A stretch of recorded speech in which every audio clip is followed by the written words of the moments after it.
ഏക ദൈവത്തിൻ്റെ തിരുനാമത്തിന് മഹത്വം ഉണ്ടാകട്ടെ. കർത്താൽ പ്രിയ സഹോദരങ്ങളെ, നിങ്ങളെ എല്ലാവരെയും ബൈബിൾ ക്രൗഡ് പ്രതിദിന പ്രശ്നോത്തരിയുടെ പുതിയ എപ്പിസോഡിലേക്ക് കർത്തൃനാമത്തിൽ സ്വാഗതം ചെയ്യുന്നു. ഇന്നലത്തെ നമ്മുടെ ചോദ്യം യോസഫ് യാക്കോബിൻ്റെ എത്രാമത്തെ പുത്രനായിരുന്നു എന്നതാണ്. ശരിയായ മറുപടി 11ാമത്തെ പുത്രൻ.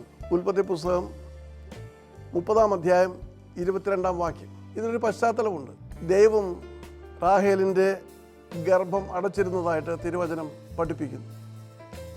എന്നാൽ അവൾ സങ്കടത്തോടെ വീണ്ടും ദൈവത്തോട് പ്രാർത്ഥിക്കുമ്പോൾ ദൈവം അവളുടെ പ്രാർത്ഥന കേട്ടു.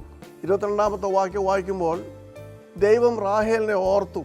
ദൈവം അവളുടെ അപേക്ഷ കേട്ട് അവളുടെ ഗർഭാശയം തുറന്നു.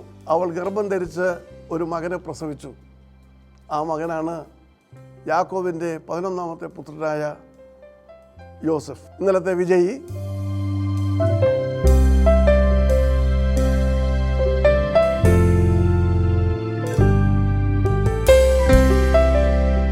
ഇന്നത്തെ ചോദ്യം, യേശു ഉറക്കെ നിലവിളിച്ച് പ്രാണനെ വിട്ടപ്പോൾ എന്ത് സംഭവിച്ചു? ചോദ്യം ഞാൻ ആവർത്തിക്കുകയാണ്.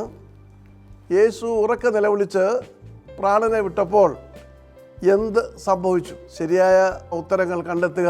അത് ശീഘ്രം ഞങ്ങളെ അറിയിക്കുക. ദൈവം നമ്മളെ എല്ലാവരെയും അനുഗ്രഹിക്കട്ടെ.